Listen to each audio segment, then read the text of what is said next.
Tonight on ABC News Live Prime, the Trump administration says it will use emergency funds to partially fund SNAP food benefits. As the government shutdown barrels toward a record run, more than 40 million Americans are at risk of watching their food benefits dry up. The White House says it will provide half of the $8 billion needed, but Dems say it's not enough. As the shutdown drags on, delays and frustration at airports nationwide leading to major air traffic control staffing shortages. Thousands more flights were delayed or canceled in the past 24 hours. I'm Wade Johnson at New York's LaGuardia Airport. Across the country today, some travelers were forced to wait at TSA checkpoints for hours as more essential airport workers called out sick. High-stakes elections tomorrow across the country. New York City electing a new mayor. New Jersey and Virginia about to elect new governors. And California voting on the all-important battle over redistricting. Our political team is here to break it down. Young, Black, and MAGA. It's a growing movement of younger Black voters turning toward the president and his agenda.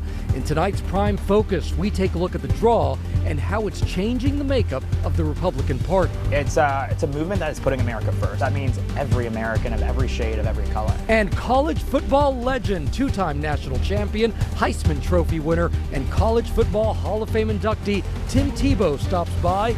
We talk about faith, football, and his new mission. From ABC News World Headquarters in New York, this is Prime with Linsey Davis.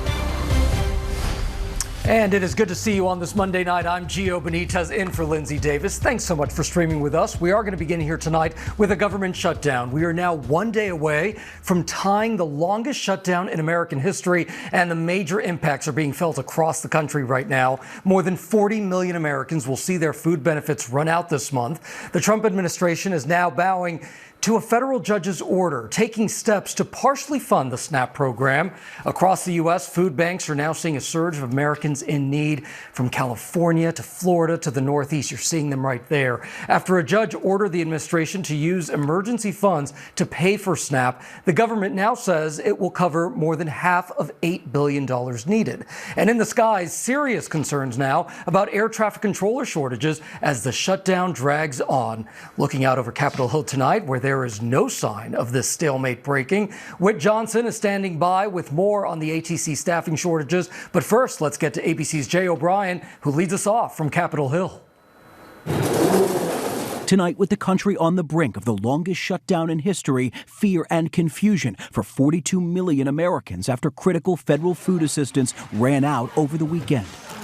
Under order from a federal judge, the Trump administration now says it will tap all $4 billion remaining in SNAP's emergency funds to cover roughly half of the food program for November, but warning it will take a few weeks or even several months to pay out, leaving tens of millions of Americans in limbo like Simone Wilkes. It has been days where the kids eat and I'll just survive off water.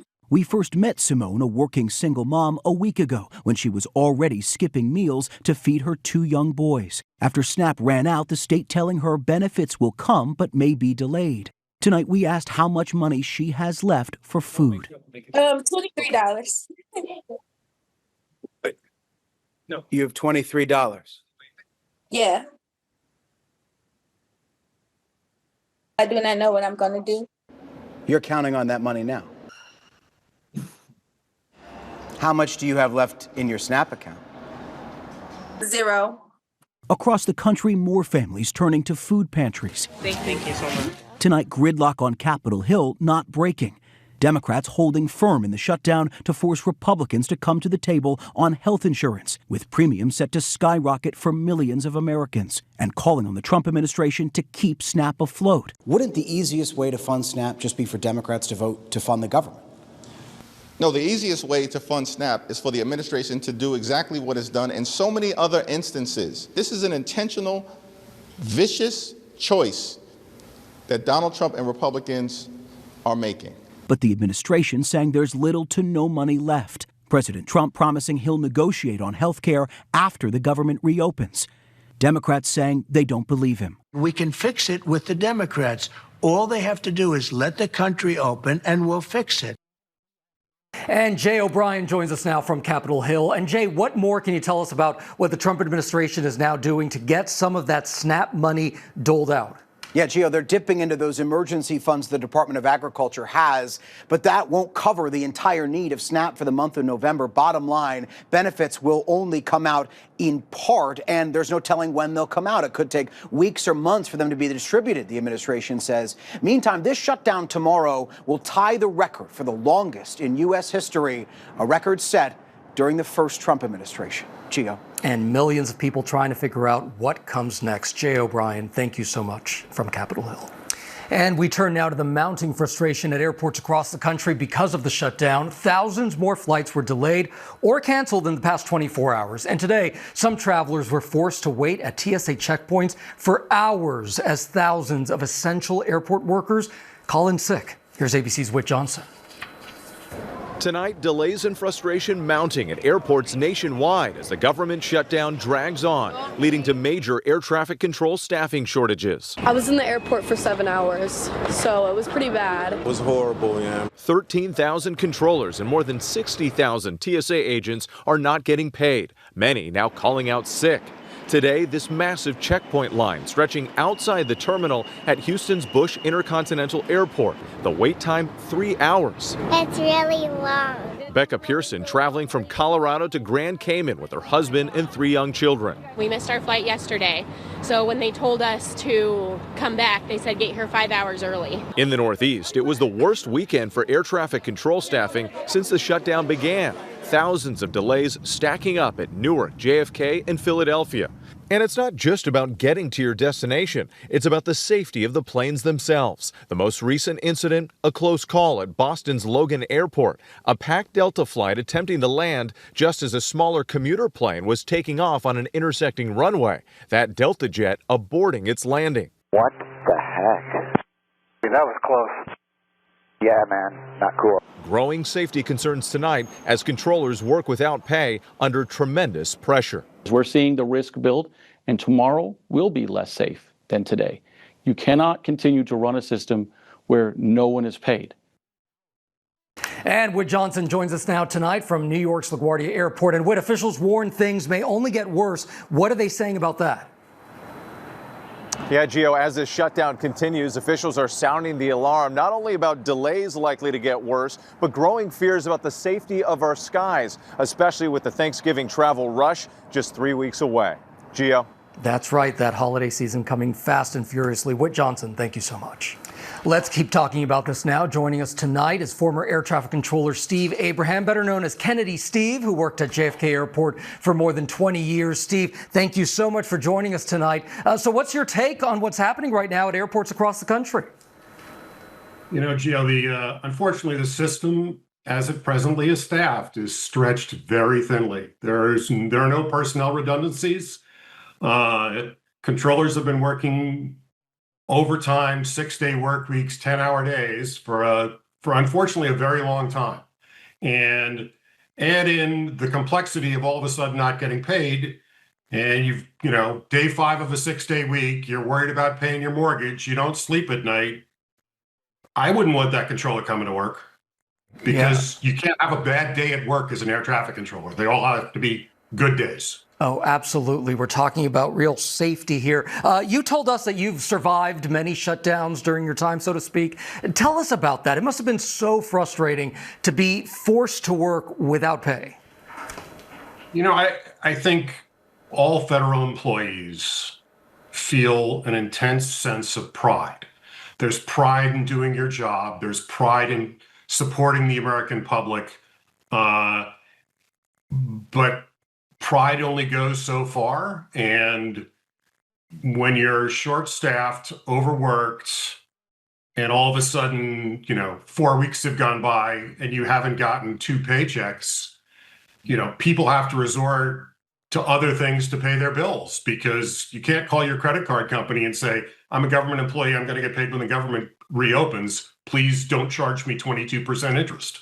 Yeah. Steve, what's that mental load like for an air traffic controller? I mean, you are juggling this responsibility of passenger safety, but then you have the stresses of not getting paid. Like you said, those simple bills that are coming up that you got to get paid and you don't have any money to do it. I used to tell people controllers go to work every day and they have to make, 2, 3, 4,000 decisions, and they all have to be correct. It's an incredibly focused, task-oriented profession, and you don't want the controller's mind wandering about, other personal problems, not being able to pay your mortgage, not being able to pay your bills, wondering where, the grocery bill, wondering where you're going to get food. I mean, I heard the story today of an air traffic control trainee who had to leave work to go to a food pantry. The transportation secretary warned that if the shutdown continues, things will only get worse. We have Thanksgiving travel. It is just weeks away now. How do you see things playing out here? I am, I guess I'm looking at the glass half full. I'm optimistic that the current shutdown will be solved. If it isn't, I think delays will just mount. I mean, the one thing the flying public should absolutely understand is controllers will slow down the system, and we can explain why you're 3-4 hours late. We can't explain when you don't get there. Safety is always paramount. It's the thing that we always make our number one priority. And I wouldn't say the easiest, but one of the ways to ensure safety is to slow down the system. And that's what they're doing. That is absolutely critical. Steve Abraham, thank you so much for your time tonight. Thank you. And we are going to move on now to the eve of several high-stakes elections in the U.S. Voters possibly delivering a referendum on President Trump's second term. New Jersey and Virginia about to elect new governors. And here in New York City, a hotly contested race for mayor. ABC's Aaron Katersky leads our election coverage tonight. Today, in the closing hours of his come-from-nowhere campaign for mayor of America's largest city, frontrunner Zohran Mamdani marching across the Brooklyn Bridge, holding a banner reading, "Our time is now." We stand on the verge of ushering in a new day for our city. His leading rival, former Governor Andrew Cuomo, argues Mamdani, a 34-year-old assemblyman and self-described democratic socialist, will destroy the city. Socialism has not worked anywhere on the globe, not in Venezuela, not in Cuba, and it's not going to work in New York City. President Trump today urging New Yorkers to vote for Cuomo, saying you must vote for him and hope he does a fantastic job. He's capable of it, threatening to withhold federal funding from the city if Mamdani wins. I'm not a fan of Cuomo one way or the other, but if it's going to be between a bad Democrat and a communist, I'm going to pick the bad Democrat all the time. Late last night, Andrew Cuomo received Donald Trump's endorsement. Mamdani calls Cuomo the president's puppet. In neighboring New Jersey, Congresswoman Mikey Sherrill, a former Navy pilot, facing off against Trump-backed businessman Jack Ciattarelli in the governor's race. I'm angry that the cost of everything is going up for really no reason other than to line the president's pockets. Ciattarelli today surprised by his son Jake, an Army captain deployed to Kuwait. In the Virginia governor's race, former Congresswoman Abigail Spanberger pledging to stand up to Trump in a state that's home to thousands of government workers. We need a governor with a plan to see us through this time of chaos and challenge. Polls giving Spanberger the edge over her Republican opponent, Lieutenant Governor Winsome Earl-Sears. Don't believe those lying polls. You know why? Because they're trying to deflate us. Aaron Katersky, thank you for that report. For a closer look now at the New York mayoral race, I'm joined by Sade Badarin-Wah, anchor for WABC right here in New York City. It is good to see you, my Gio, friend. it's always great to see you. Oh, and it's especially good to see you to help us understand all of this, because we were just talking about early voting numbers, breaking records like we haven't seen before. What can they tell us? Well, first of all, there's a lot of enthusiasm around this election. 735,000 voters have already cast their ballots here in New York. And when you take a look at 4 years ago, you can really just see how shattering those records are. 169,000 people voted early 4 years ago, and that was the first time they were allowed to vote early in a mayoral race. So a lot of people are interested in casting their ballots. So now let's take a look at what do those voters look like. I think when you look at the early voting before, it actually played to Cuomo's hand. There were a lot of older voters who were coming out. But fast forward to the end of the week into this weekend, it was powered by young voters, a lot of Gen Xers, a lot of millennials coming out. And last week, we know that Mamdani is huge on social media. He said, don't believe the polls that have me ahead. You need to get out and vote. And young voters heeded that call. Many of them, I think on Sunday alone, more than 100,000 young voters went to the polls to cast their ballots. And you have to wonder if those pollsters really took into account what this record turnout would even look like. So that's something to look at here. Mamdani has run a campaign like no other. Absolutely no question here. How has he been able to put together this coalition, this strong coalition? You know, I think because he entered into this race at 1% of being recognizable. So he had no choice. He had to play into a new political playbook. He had to hit the ground running, and he slowly had to build his base. You know, we're talking about affordability. We're in the midst of a government shutdown. We're talking about SNAP benefits going away for so many families that are hurting right now. So his issues of affordability are really resonating. Free and fast buses, freezing the rent for more than 1 million rent-stabilized apartments, impacting more than 2 million people. Free universal child care, city-run grocery stores. All of these issues are resonating with the person at home, that working class, and that is a part of his coalition. You know, if the polls are to be believed, right, Mamdani is dramatically ahead of Cuomo. So if those polls are right, what does Cuomo need to do to pull off an upset? He definitely needs to go after the Sliwa voters, and he has been intentional about that. He has been appearing on conservative radio talk show. He was also campaigning out on Staten Island, which is a Republican stronghold. There was a recent Quinnipiac poll that came out, and it said that 19% of Sliwa voters say they might change their mind. Cuomo is trying to seize on this. He needs those votes, and he also needs his base to push him over. But in the end, is it going to be enough? That's the big question. Is it going to be enough? And you are going to be covering all of it on Yes, ABC7 Eyewitness News. Thank you so much, Sade Veteran. Thank you, Gio. Appreciate you. All right, for more on all of this, let's bring in our political director, Avery Harper now. And Avery, a lot to watch tomorrow. We heard Sade talking about this. And as we've been talking about New York's mayoral race, there are a lot of eyes on it nationally right now. The president, of course, weighing in at the 11th hour. But you are tracking how some Democrats have been keeping Mamdani at arm's length. Tell us about that. Yeah, and of course, when you look at the fact that President Trump has weighed in on this race, endorsing Andrew Cuomo in this race, it's quite natural that you're seeing Zohran Mamdani really seize on that. You can't forget that part of what sunk Eric Adams and his candidacy was the perceived coziness to Trump. And we know that Trump and anti-Trump sentiment are quite the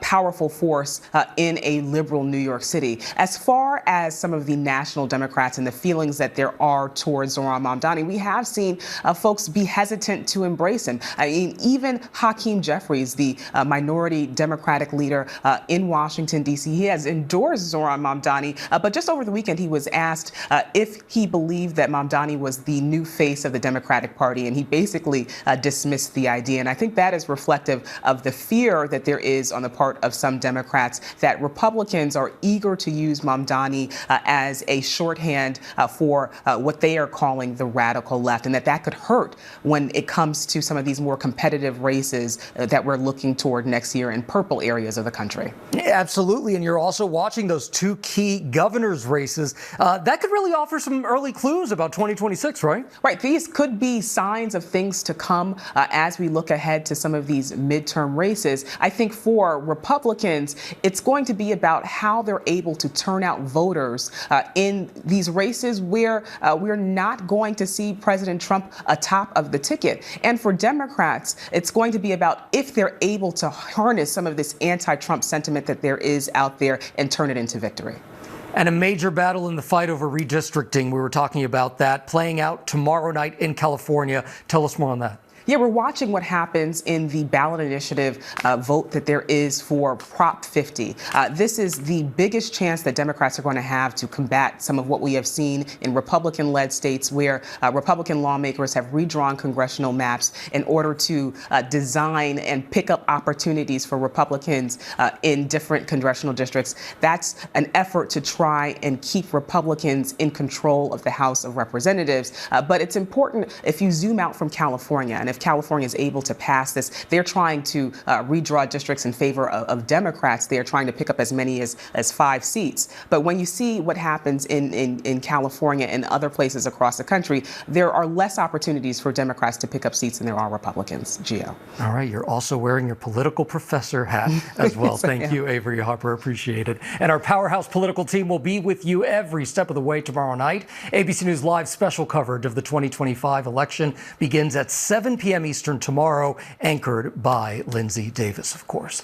And President Donald Trump said that U.S. troops could be boots on the ground in Nigeria over claims that Christians are being persecuted there. Over the weekend, Trump told the Pentagon to prepare for possible action, saying that the U.S. could go in, quote, guns a-blazing and cut off aid if the government there continues to allow the killing of Christians. Nigeria's president has pushed back, saying the characterization of Nigeria as religiously intolerant does not reflect our national reality.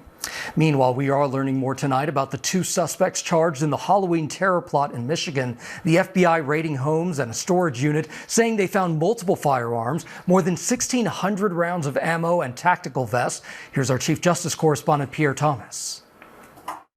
Tonight, disturbing new details with the FBI now claiming that an alleged Halloween terror plot in Michigan was going to target the LGBTQ community in the suburbs of Detroit.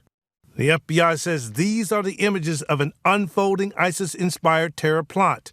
Suspects buying guns and ammo at a local gun store and shooting at gun ranges. And tonight, federal authorities say they've recovered 3 AR-15 assault rifles, 2 shotguns, 4 handguns, and more than 1,600 rounds of ammunition, along with tactical gear. According to sources, the FBI felt compelled to launch these early Friday morning raids, seen here in video obtained by the TCD Dearborn News, after the men allegedly began conducting firearms training and making references to what authorities believe was Halloween. On October 24th, the FBI claims that one suspect posted the following statement in a group chat. "I talked to my brothers. We're going to do pumpkin." Those raids made for an antsy night of trick-or-treating on Friday. I think most people are honestly a little scared. The FBI charging Mohamed Ali and Majed Mahmoud with illegally acquiring guns that were to be used in the terror plot. But attorneys for at least one of the suspects say the FBI is overreaching, and that the men were gamers who used provocative language but had no intention of killing anyone. All right, Pierre Thomas, thank you for that report. Coming up here on ABC News Live Prime, inside the world of being young, black, and a growing part of the MAGA movement. I think Democrats have given black people a raw deal for quite too long.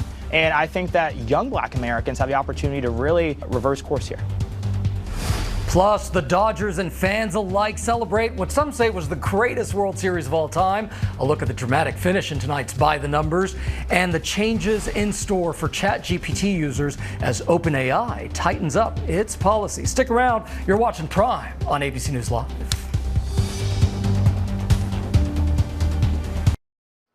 And we've seen more young people turning toward the MAGA movement, believing it will give them the future they want in America. A growing part of this turn toward President Trump's agenda, black voters. This change may be going under the radar, but the movement, it is definitely not underground. And in tonight's Prime Focus, ABC's Avery Harper takes us inside the world of people who identify as young, black, and MAGA. Hi, I'm a Karen. It's nighttime in the D.C. party scene. But this isn't just any costume party. It's packed with a political message. I don't talk to the media. What is your Halloween costume? I'm Hakeem Jeffries. This crowd is partying the MAGA way. The Make America Great Again movement, despised by some across the country, loved by those in this room. This is just a great time for young conservatives to come together, meet each other, and make America party again. C.J. Pearson at the center of it all. It's a big night. Part-time party host and full-time MAGA influencer. You lost the Electoral College and you lost the popular vote because Democrats are insufferable. Donald Trump isn't just making D.C. safe again, he's making it healthy again, because I can finally go on my Hot Boy walks again. Yo, I'm gonna have to pop off for a little bit. The tribalism in the black community needs to end. He's one of the rising stars of MAGA. Mr. Ross, what are you here for? We showing love, baby. We showing love. His presence so undeniable, even rap royalty Rick Ross comes through to perform. Welcome, I think these parties have given a little bit of a confidence boost to a lot of young conservatives who for a long time thought there weren't many people out there like them. But Pearson is also using his presence to carve a lane for more young black conservatives in the grand old party. What about the MAGA movement attracts you and makes you want to bring other black people into the fold? It's a movement that is putting America first, and that means every American of every shade, of every color. And it's not just Pearson. In recent years, a number of black celebrities growing more vocal, too, in their support of President Trump, from rapper Kodak Black to Amber Rose. Elect Donald Trump president of the United States.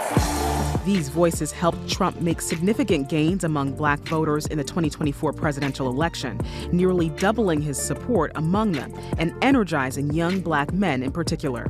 Black Americans, though, still overwhelmingly vote Democrat. I caution the party to don't just assume that support that has been there for Donald Trump will translate for the party. Almost a year into office and exactly 1 year from midterm elections, where does that support stand? A recent ABC News Washington Post Ipsos poll showing 84% of black Americans disapprove of Trump. When it comes to black voters, I haven't heard enough from the party on the midterm message. We have the White House, we have the Senate, and we have the House. What are our deliverables at this point? Well, I don't have to wear a MAGA hat because I'm a walking MAGA hat. The 23-year-old Pearson first went viral at just 13 with this YouTube video. Here's the truth of the matter. Attacking then President Obama. President Obama, you don't love America. How did you turn that viral fame as a kid into cultural capital and political influence in this current Republican Party? For me, I've always believed that politics is downstream from culture. If we win the culture war, that's how we change the hearts and minds of America's young people. We've been able to kind of make conservatism cool again. His conservative content netting him over 1 million followers across social media and capturing the attention of the president himself. Pearson unapologetic in his pro-Trump rhetoric. So to all the liberals commenting on my videos, you're black. How can you defend what they're doing to illegal aliens in America? Maybe because I'm not an illegal alien in America. I was born in Georgia. What do you say to those who say you're trolling or race baiting? Well, I think that they probably don't interact much with authenticity. So when they see authenticity in action, it's something that's unfamiliar to them. And so for me, I'm America first, and that's my North Star. And illegal immigrants, I have nothing in common with them. Transgender folks have nothing in common with them. I think everyone should be treated with decency because of just how I was raised. But outside of that, that's kind of where the similarities are. They are literally being led astray. His newest venture, launching the political podcast Family Matters. It's good to see you all again. We have a jam-packed show ahead today, where he and his guests speak their minds. There's a common misconception that conservatives are uppity and bougie and we don't know black people. Baby, I'm as black as they come. What they're doing for young conservatives and just young people in general is really invaluable. It's about not voting identity politics and really critically thinking about what matters to you. Anna Marie Wiley first broke through on reality TV as a castmate on The Real Housewives of Beverly Hills. I came up with this idea to have the ladies over at my house for Mother's Day, diamonds and champagne brunch. But lately, she's been an outspoken supporter of President Trump, from being invited to the White House to appearing on Fox News. I voted for Joe Biden in 2020, and it wasn't until this election cycle that everything changed for me. Wiley says her beliefs that transgender athletes shouldn't play in women's sports is a part of why she chose to vote for President Trump. That choice, she believes, cost her friendships and an invite back on the Bravo show. I was given such a bad edit on that show and shown in such a negative light. So all of a sudden, I'm transphobic, I'm a bigot, I'm this mean person. In a statement to ABC News, a Bravo spokesperson writes, there is absolutely no truth to those claims. But Wiley still wouldn't label herself as a full-blown conservative. I'm really more moderate because there are many things Republicans believe that I don't share the same values with. I'm actually pro-choice. I look at things on an individual basis. And black conservatism isn't a monolith. One of the major boiling points, recent controversies around racist comments within pockets of the GOP. How do you reconcile your support for the Republican Party with some of the ways that race can be discussed in corners of the party? Yeah, well, I think a few voices don't represent the totality of the Republican Party. The only leader of this party is President Trump. President Trump, despite being called a racist, a bigot, a white supremacist, almost ad nauseum by a liberal media that despises him, was able to have the best performance among minority voters of any Republican nominee in half a century. And so I think it goes to show that black people are a lot smarter than a lot of those on the left give them credit for. I think the inroads that Donald Trump made with minorities, particularly Black men and Hispanic men, frankly, it comes from a different perspective. I think it's more a failure of the Democratic Party to explain why they are the champions of people of color.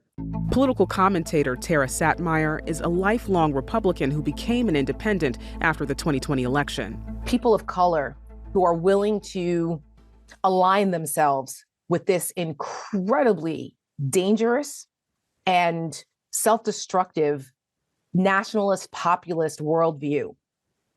I find it very difficult to digest. What do you say to black conservatives who have left the Republican Party because they view President Trump and his policies as detrimental to the black community? Good thing we've replaced them. We've replaced them with new blood in our party that have come over and said that President Trump is exactly what we need for this moment.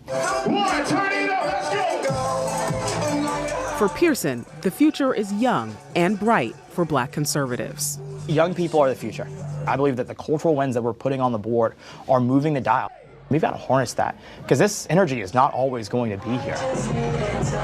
A fascinating story. Avery, thank you for that. And coming up here on ABC News Live, new developments in Sean Diddy Combs' quest to get an appeal, what a court just ruled here, and the major moves on the baseball diamond, plus the awe-inspiring NFL moment that, oh, you won't want to miss. That's next on Prime.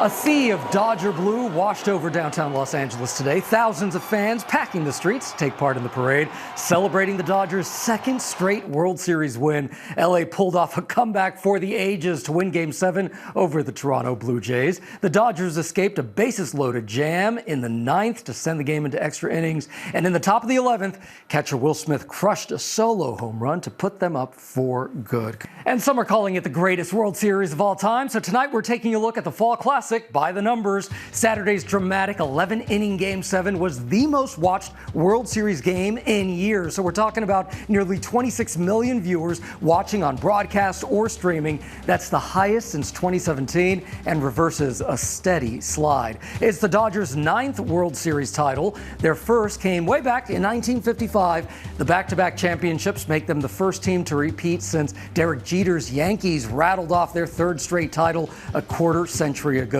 All the Dodger domination is sparking new talk about the possible need for a salary cap. LA spent more than $350 million on payroll this season. That's the most in the majors. The Blue Jays spent around $100 million less, and the average across MLB was around $175 million.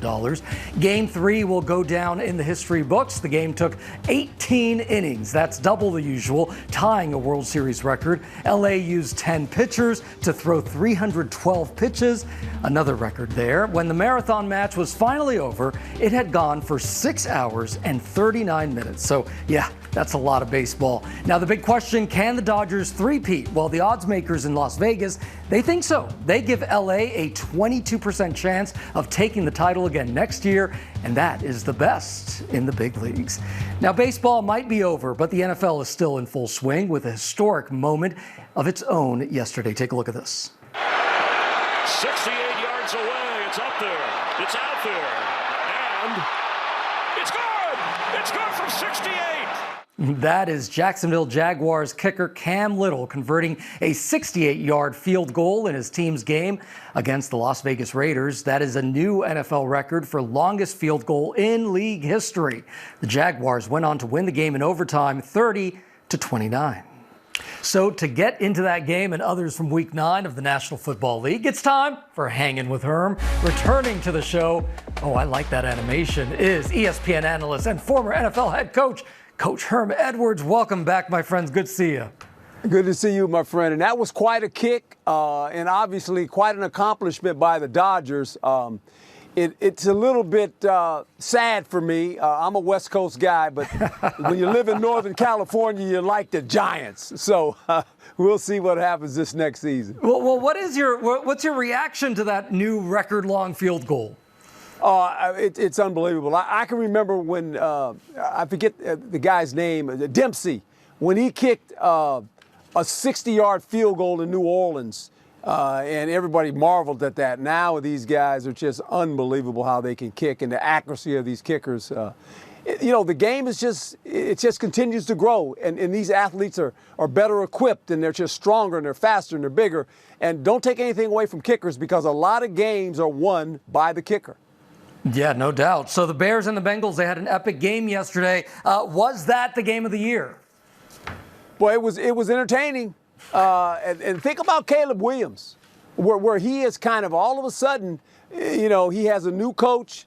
This is an offense that Detroit Lions have played in. The offensive coordinator comes over from Detroit, and all of a sudden this offense looks kind of dangerous. The Chicago Bears, they were the team that just used to run the ball and all these trickery plays. And let me tell you something else. I got to give credit to this guy, Joe Flacco.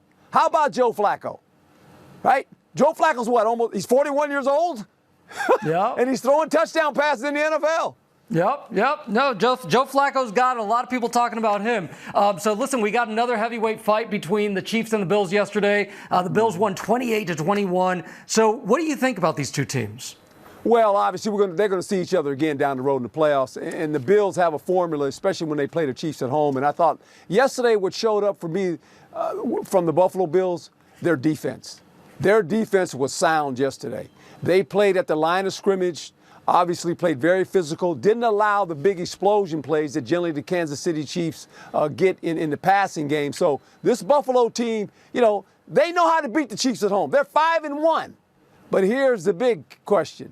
When they meet in the playoffs, can they beat the Chiefs? The Chiefs are going to be around. We know they're going to be a playoff team, so they'll see each other again down the road. Yeah, but you know what? If the NFL season ended today, the Chiefs would actually be out of the playoffs. So what are the chances it actually stays that way? Well, yeah, but it's not going to end today. We know that. Yeah. See, that's the good part, right? Yeah, that's true. It's always if it ends today, but it ended today. That's the great thing about this. They got to play more football games. And we're going to have the same conversation 5 weeks from now. Right? And we'll see what it looks like, what the NFL looks like 5 weeks from now. Exactly. All right, so the Colts have been on an incredible run at the top of the AFC. The Steelers forced 6 turnovers in beating them 27-20. So is this one bad game for the Colts, or did this game show how to beat them? Well, I think this game showed the Steelers. The Steelers' defense woke up. You mentioned it. They took the ball away. They hit the quarterback, sacked him 5 times, hit him 9 times. I mean, this was a dominant. This looked like the Steelers' curtain defense, right? And we've been waiting on this. And I think Aaron Rodgers made light of that in his press conference. He said, the guys on defense are getting tired of hearing about this defense is not playing very good. Well, guess what? They showed up last night and they showed out. And if the Steelers play like this, oh boy, they're going to be something now. Watch going forward. I love it when you say, oh boy. And oh boy, we got a game tonight, Monday Night Football. Cardinals facing the Cowboys. You said on GMA Sunday, the Cowboys have it on lock. What's at stake? Well, I think what's at stake, the Cowboys are in a division now where it's Philadelphia, it's Washington, it's the Dallas Cowboys. And the one thing the Dallas Cowboys can do, and I don't know if people realize this, they have the second-ranked offense in the league. They have the #1 passing offense in the league. They're scoring 31 points, by the way. And the 25th pass defense is held by those guys, the Cardinals. So if you are the Dallas Cowboys, and I'm going to say it right now, get to 30 points as fast as you can. Make the Arizona Cardinals uncomfortable. They're on the road. They have to play you in your house. Make them have to score points. The Dallas Cowboys can score points. They're averaging 31 points a game now. Well, I mean, I hope you're right, because we bet on you with the Who's with Herm on GMA Sunday. So we'll see what happens tonight. After that game. It hurts me to say good things about the Cowboys. Trust me. Yeah, that's right, as an Eagles fan. All right. Hanging with Herm is my favorite segment. Thank you, my friend. I appreciate you. Thank you, my friend. Coming up here, a new study says the 10 richest Americans have gotten even wealthier since President Trump took office, but by how much? Plus, college football legend Tim Tebow, he's going to join us to discuss his beautiful, inspiring new book. We'll be right back. You're watching Prime on ABC News Live. And a sad note tonight, Oscar-nominated actress Diane Ladd has died. Her daughter, actress Laura Dern, says she was by her mother's side when she passed. In a statement, Dern said that her mother was the greatest daughter, mother, grandmother, actress, artist, and empathetic spirit that only dreams could have seemingly created. Diane's career spanned 7 decades, where she appeared in more than 120 films and TV shows. Diane Ladd was 89. Also tonight, a legal win for Sean Diddy Combs, why ChatGPT may no longer be dishing out medical or legal advice, and Jennifer Aniston makes her boyfriend Instagram official. But who is he? These stories and more in tonight's Rundown.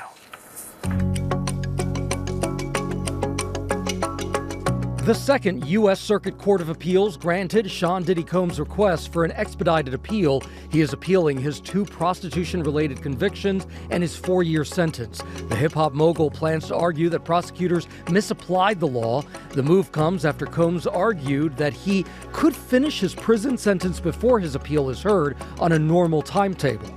Combs must file his argument by December 23rd. Oral arguments could be held as soon as April. OpenAI has updated its usage policies, saying ChatGPT cannot be used to solicit tailored advice that requires a license, like legal or medical advice. This comes as OpenAI recently signed a massive $38 billion deal with Amazon to use their cloud services. The partnership will allow the company to tap into thousands of NVIDIA processing chips to further train its large language models. America's 10 richest billionaires saw their wealth grow nearly $700 billion since President Trump took office earlier this year, according to a new study by Oxfam. That's a global confederation of organizations that work to end poverty and injustice. The study looks at decades of rising inequality and paints a grim picture of working-class wealth and social mobility for Americans. Oxfam points to the new tax and spending law passed by Congress in June as part of the reason for this year's jump, saying it could, quote, drive U.S. inequality to new heights. Grateful Dead singer Donna Jean Godchaux has passed away after battling cancer. The Alabama-born singer worked as a session musician in the infamous hit-making town of Muscle Shoals, even singing backup for other big acts like Elvis Presley, Cher, and Neil Diamond. She joined the Grateful Dead with her husband Keith Godchaux, who played keys for the band. Godchaux performed with the Dead for about 9 years before going off on her own. She returned to perform on tour with them sporadically after the death of Jerry Garcia. Godchaux was 78 years old. Jennifer Aniston has made her new relationship Instagram official. The morning show actress posted a black and white photo of herself with boyfriend Jim Curtis on Instagram on Sunday, celebrating his birthday. The post has amassed more than 1 million likes in less than 24 hours. Aniston was first linked to the hypnotherapist and author in July, according to People magazine. He is a 2-time national champion, Heisman Trophy winner, College Football Hall of Fame inductee, and former pro baseball player, plus a 5-time New York Times best-selling author who's helped thousands of people with his Tim Tebow Foundation. His latest book, Look Again, Recognize Your Worth, Renew Your Hope, Run with Confidence. What a great title that is. It focuses on the stories of those who are some of the most vulnerable in our society. And joining us right now, of course, is Tim Tebow. Thank you so much. I appreciate it, man. Welcome. Thank you. I'm so glad that you're doing this because you're focusing specifically, very specifically, on women and children with disabilities. You talk about them having these issues and being so vulnerable in society, but you say that every person has a royal reality. Yes. What do you mean by that? Well, I truly believe that, because when we really believe that every single person is made in God's image, what does that mean? And a lot of people will talk about it as our functions, that we are relational, rational, or functional, that we were created with a rational mind, or relational with God and with one another, or functional to rule and reign and subdue the earth. But I believe it's so much more than that, because a few years ago, I was so convicted because I thought, man, well, what about the individuals on planet Earth that maybe can't do those to the same extent, or they made less in the image of God, and I believe absolutely not, that everybody is made in God's image, and there's no more and there's no less than. There was a moment where you were in Germany. Yes. And you went to the site of the Special Olympics for 2023, but almost 100 years ago, that same site was a place where you had speeches and rallies from Nazi Germany.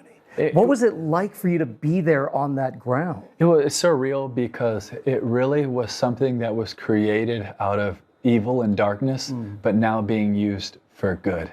And that's what happens when darkness and light meet. Light wins every time. You see, when we were there, it was surreal. It was just awesome to be able to celebrate for the Special Olympics, 7,000 athletes from, I think, 170 plus countries. And we're seeing the pictures right there. It was over 20 sports, and it was just so amazing, and it was so incredible. But one of the things that I learned while being there, and I couldn't help but study, is before the Holocaust started, what Nazi Germany was doing with individuals with special needs.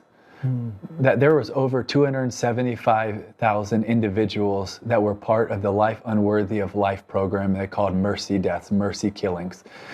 That they killed over 275,000 because they saw them and believed that they were less than, and it was actually part of the training in getting rid and them preparing for the Holocaust. And it was so impactful for me because one, now this place that was created for evil is now being used to celebrate all and value all. Yeah, it is meaningful to you, but so meaningful for them as well. And they're just incredible. It's just, my life has been so impacted in such incredible ways by individuals with special needs, by individuals who have been looked past or treated as less than or forgotten, because I don't believe any of them are less than to God, and they just can't be to us. Yeah.